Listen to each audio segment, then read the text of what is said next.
Hello, good evening and welcome to Navaratri 2023. It's my pleasure to take you through this year's Golu arrangements. First, we will start with the usual steps. As usual, in the first step, Durga Lakshmi Saraswati, you have Andal and Meenakshi.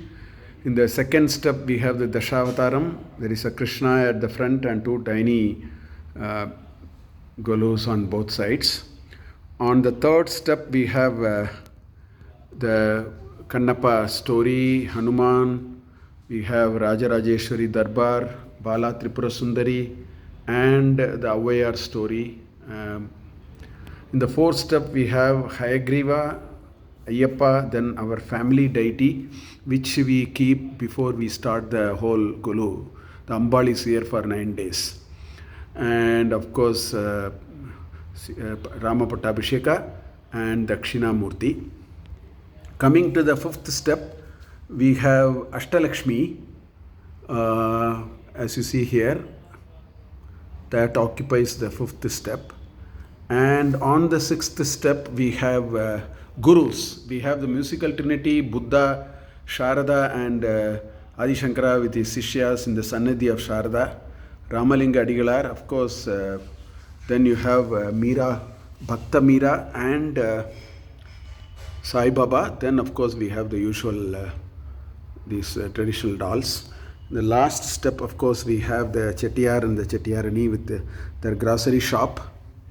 Then, of course, we have a range of animals which form the last step as the tradition goes. Of course, we have some decorative columns in front, and as has been the practice, I recite Sundarakanda Parayanam, so this is the puja. So this is the usual arrangement. Then I take you to our this year's arrangement.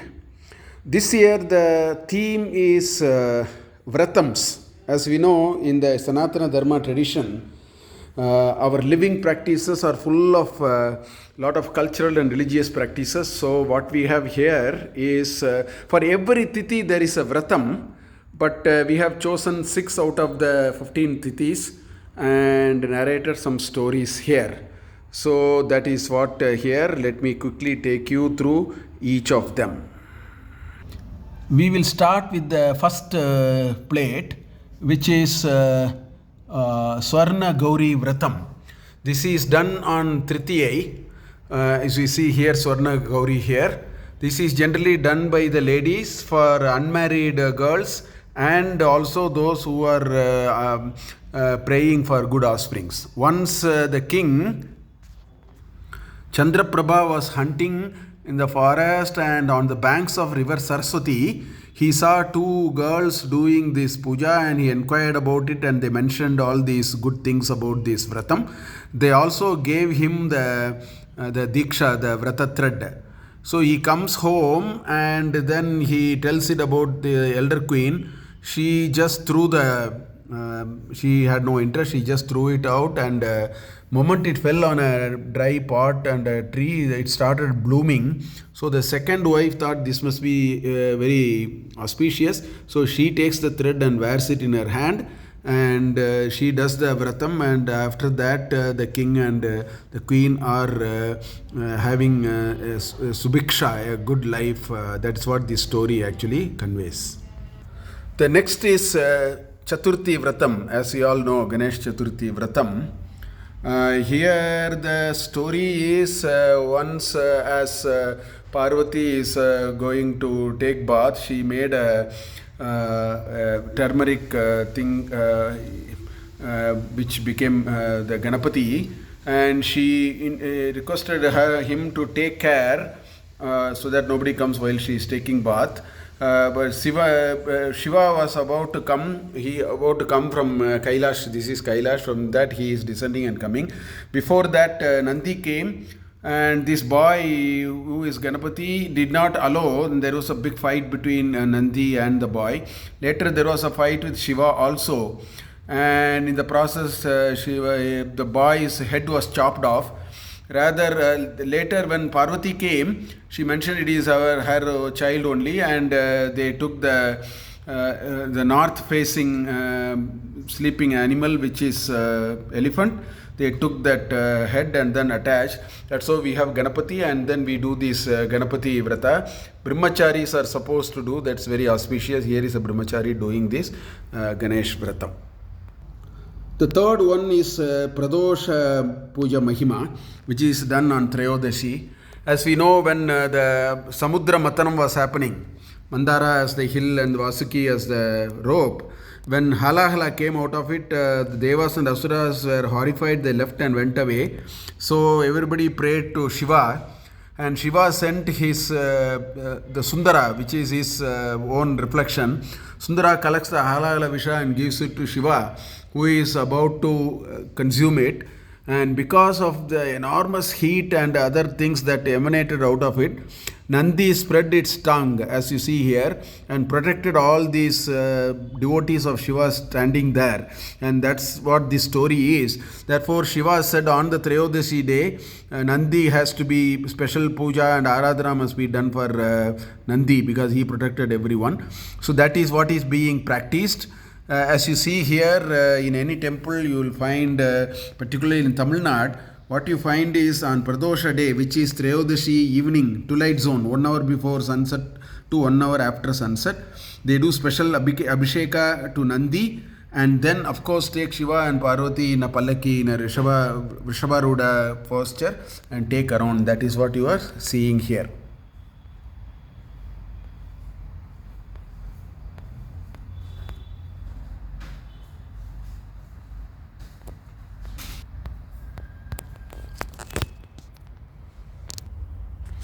Okay, now we'll move on to the next story, which is about the famous Ekadashi Vratam.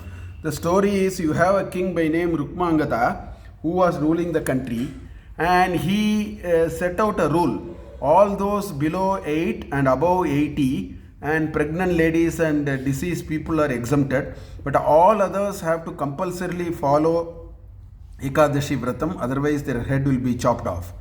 So when this was announced, everybody started following Ekadashi Vrata. With the result, what happened was every person in the country went to Vaikundam, and therefore Yama and Chitragupta had no work to do because nobody was coming to Yamaloka. So Narada asked, how is it possible? This is not the way you are supposed to do your job, and so on. So they went to Brahma and asked his help. Brahma said, no, Rukmangatan is doing a good job, therefore we cannot prevent him. However, he said, we will test his sensory control and so on. So he sends Mohini, and Rukmangatan falls in love with Mohini, and he is willing to marry Mohini. Just about the marriage is about to happen, Mohini said that whatever I say you must follow, and he agrees to it, and she says you have to give up the Ekadashi Vrata. Now here is Rukmangadan's wife, who is Sandhyavalli, and here is the son, who is Dharmangada. Both of them say don't do it, whatever it is you should not give up the Ekadashi Vrata.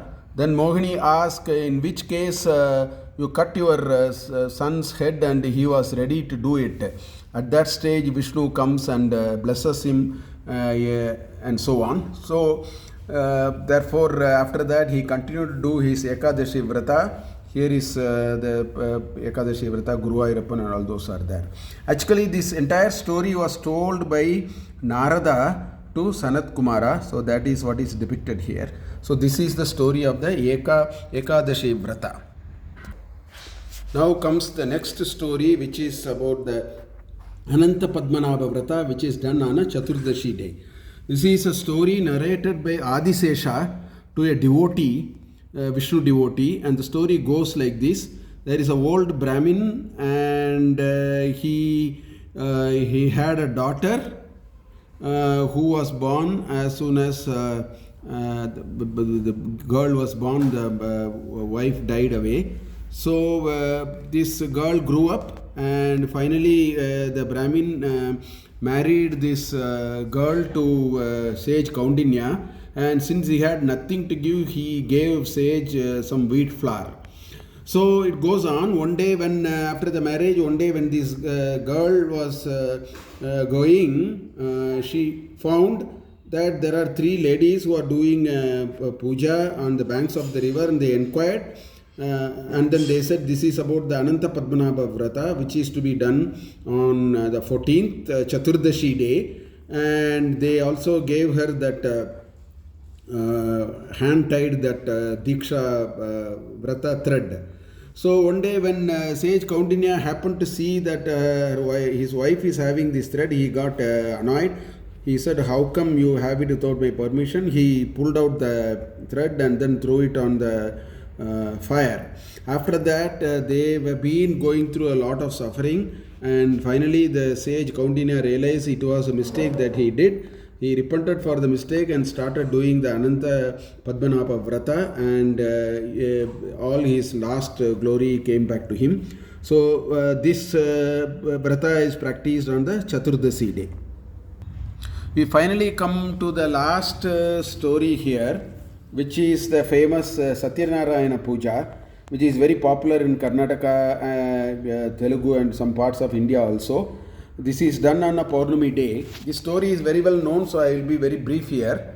This is Narada telling this. So basically the story is all, let us start with the first Katha. There are 5 Kathas, but we have kept only some of them. Here is a poor Brahmin who has nothing, so he goes for alms. Satyanarayana himself appears before him and blesses him and asks him to do Satyanarayana Puja, so that all his problems will be solved, and he continues to do it, and he thinks life becomes better for him. There is another story on seeing this a woodcutter doing. We have not kept it. Then comes Vanij. So he happens to know about this. So therefore he prays to Satyanarayana that he will do a puja and he wants an offspring. He gets a daughter, but somehow with the busy work that he is doing, he kept on postponing it, and he said we will do it at the time of her marriage. The daughter also gets married, but the puja was not done, and he continues to go on with his chores, and he goes across countries, regions in his boat and doing all these commercial practice and so on. He reaches another kingdom where the king, so the king is Chitraketu, and as this merchant is in that kingdom, some robbers steal some royal property and dump it with this merchant's place.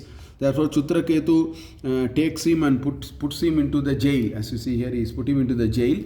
In the meanwhile, so he never returned, and this Kalavati, who happens to be his daughter and the mother, have been suffering. Once they attend Satyanarayana Puja, at that time they remember probably they have not done, so they start diligently doing puja. So as this happens, Satyanarayana appears in the dream of Chitraketu and tells him to release this merchant as he has not done any committed any sin. So finally this merchant returns, and then they do Satyanarayana Puja and lead a good life. Then there is this story. Here is another story. The king Tungadwaja, once he was hunting in the forest, and as he was going, he found some Yadavas doing Satyanarayana Puja. And after the puja, when they offered the prasadam, he did not take the prasadam, and then he went away. So then problems started happening to him, and later he realized that it is when puja is done with a lot of bhakti, not taking prasada is an offense. So he repents for it, and then he does puja. All his last glories he regains. He donates a lot of wealth to all people there and ruled very happily. That's what the story is saying. So in the Satyanarayana story, there are a series of stories which seem to suggest that we should keep the promises intact, when prasada is offered, it should be taken with a lot of devotion, and doing vrata to Satyanarayana will grant them all their desires and so on. All these are depicted in these stories. In fact, all these vrata stories that you have seen here, they are all available in Naradiya Purana. So we have taken snippets from there and created this for your benefit. I hope you have enjoyed this year's Golu. Thank you and good night.